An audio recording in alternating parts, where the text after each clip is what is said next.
ចាប់ពីថ្ងៃដែលអ្នកឈានជើងចូលក្នុងសង្គមមកមនុស្សគ្រប់គ្នាប្រៀបដូចជាអ្នកដំណើរនៅតាមផ្លូវរៀងៗខ្លួននឹងលែងមាននរណាម្នាក់រងចាំអ្នកងាកមកមើលអ្នកដោយក្តីអនុគ្រោះមេត្តាដោយការអ្នកនៅផ្ទះឬនៅសាលាទៀតហើយ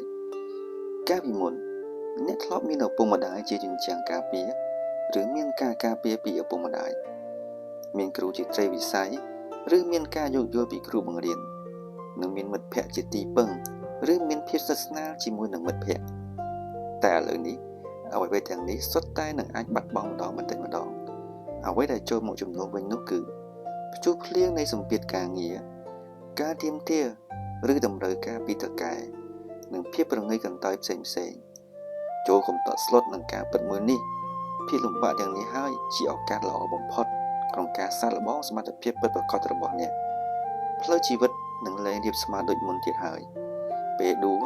អ្នកត្រូវតែរៀនក្រោកឡើងវិញដោយគ្មានជំនួយពីនរណាម្នាក់ពេលមានបន្ទុកធ្ងន់អ្នកត្រូវតែរៀនរែកពុនត្រូវតែស៊ូទ្រាំដោយខ្លួនឯងមនុស្សតែម្នាក់គត់ដែលអាចមើលថែផ្ដល់កម្លាំងចិត្តឲ្យអ្នកបានគ្រប់ពេលវេលានោះគឺមានតែខ្លួនអ្នកផ្ទាល់តែប៉ុណ្ណោះរាល់ការបរាជ័យដែលអ្នកជួបគ្រាន់តែជាការរំលឹកដល់ការឈឺចាប់មួយថាកុំពឹងផ្អែកលើអ្នកដទៃត្រូវពឹងផ្អែកលើខ្លួនឯង